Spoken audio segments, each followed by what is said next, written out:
Acredito que o tema internacional que mais se impõe hoje, claro, é o surpreendente, talvez seja uma boa maneira de qualificar, discurso do presidente Donald Trump, dia 23, na Assembleia Geral da ONU.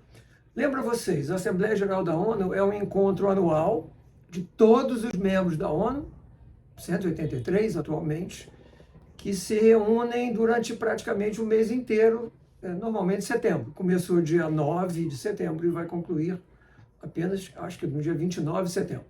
Então é um encontro anual, do qual mais ou menos uma semana, a semana que começou no dia 23 e vai até o fim de semana, são dedicados a discursos, em geral discursos curtos, de 15 minutos, né, os famosos 15 minutos de fama, para poder que todos os membros têm direito, claro, todos os membros da ONU têm direito, seu representante, seja presidente, primeiro-ministro, rei, rainha, ministro de Relações Exteriores, o líder do país, enviado pelo país, para falar em nome do seu país, para comentar sobre os temas atuais vigentes. Deu início, como sempre, desde 1947, o Brasil abriu os discursos da Assembleia Geral. Muita gente acha que isso acontece porque o Brasil foi presidente, né? O Oswaldo Aranha era o representante brasileiro em 1947, que teria sido a primeira Assembleia Geral. Não foi, foi a segunda Assembleia Geral. Por quê? Porque a primeira não foi na sede em Nova York, porque a sede não estava pronta. A primeira Assembleia Geral foi em 1946, metade mais ou menos em Londres ainda, e a metade numa sede provisória em Nova York. Em 1947 já havia esta sede da ONU definitiva, e o presidente da segunda Assembleia Geral, como também o presidente de uma Assembleia Geral especial, que foi exatamente em 1947 a Assembleia Geral que dividiu o então território da Palestina, que era uma colônia britânica, dividiu entre o que veio a ser o Estado de Israel, que veio ser em maio de 1948, e os palestinos, ou eu diria melhor, os árabes, a maioria muçulmana, né? Os árabes muçulmanos que habitavam esse território compartilhado entre judeus e árabes. Os árabes não aceitaram essa partilha, a famosa partilha de 1947, e ao início do que até hoje, 80 anos depois, quase 80 anos depois, nós assistimos ainda esse conflito entre Israel e os árabes.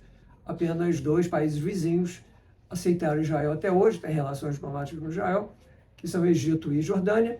Então, esse conflito permanece até hoje, repito, desde 1947.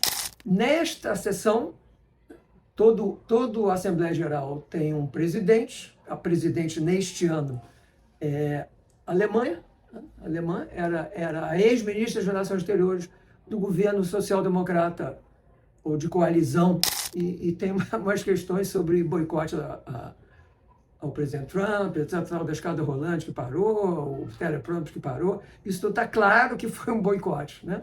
Uma coisa tremendamente infantil, mas não surpreende. O presidente brasileiro abriu, e em segundo lugar, como é de praxe, é o presidente americano. Ao invés dos 15 minutos de fama, o presidente Trump falou por 58 minutos. 58 minutos. Vocês devem ter visto, eu não vou sumarizar, mas apenas chamar a atenção para 2 ou 3 pontos. O primeiro ponto foi uma crítica à própria organização, à ONU, né?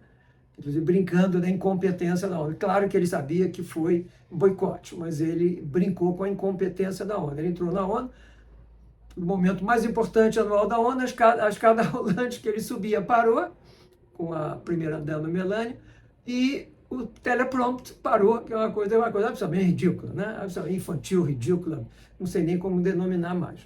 Em segundo lugar, a crítica também muito acérbica à OTAN, né? No sentido de continuar, que ele já vem afirmando há algum tempo, a OTAN continuar importando petróleo da Rússia.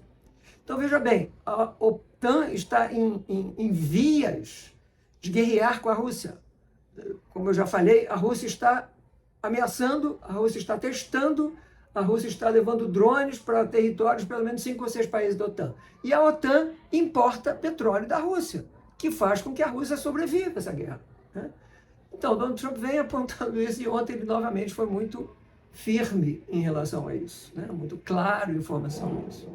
Pela primeira vez, ele criticou fortemente a Rússia, no ponto de vista da guerra, e disse: a Ucrânia pode vencer essa guerra. Também dizendo surpreso quando ele foi examinar melhor, o que é estranho também, já que ele está no poder há 9 meses praticamente, e apostou tudo inicialmente numa guerra russo-ucraniana, mais ou menos admitindo que a Rússia estava vencendo a guerra. Agora ele diz que não. São as contradições de um líder cuja agenda é muito vasta, né? As expressões são inúmeras.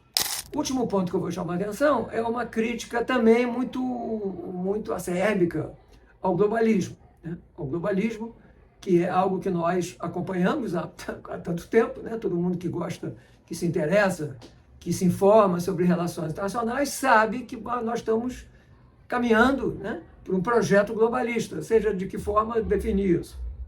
Ele enfatizou 2 pontos.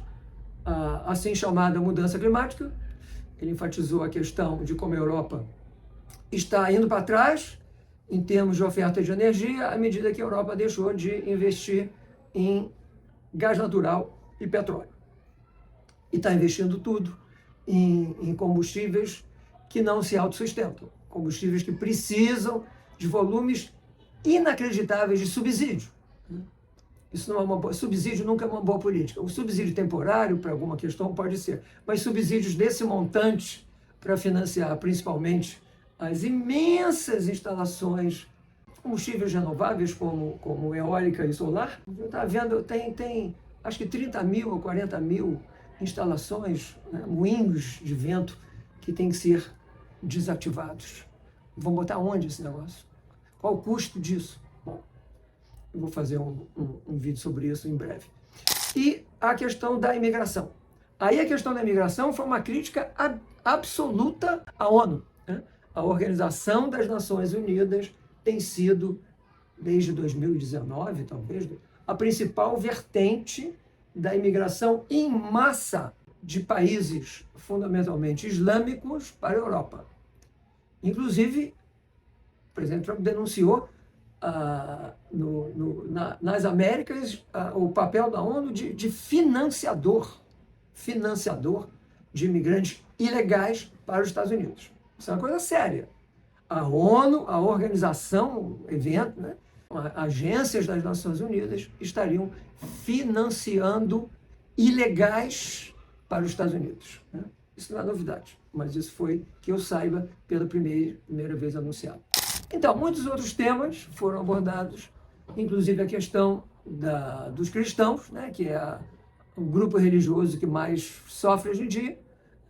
Cristãos têm sido assassinados, mortos em muitos países. Nigéria, que tem o norte da Nigéria muçulmano, o sul da Nigéria cristão, e os muçulmanos da Nigéria estão matando, além de violentando as meninas, matando a população cristã da Nigéria, como em outros países. Estou citando a Nigéria como um exemplo gritante. Fico por aqui. Lembro vocês, durante toda esta semana que estamos, entre o dia 23 e o dia 29, o dia 30, haverá esta sucessão, né, todo dia sucessão de dezenas de discursos. Obrigado, então, até a próxima. Lembro vocês, se gostarem do vídeo, de se inscreverem. Lembro vocês também de dar o like, né, se gostarem, e indicar, sugerir aos conhecidos amigos que se interessam por temas internacionais. Então, obrigado e até a próxima.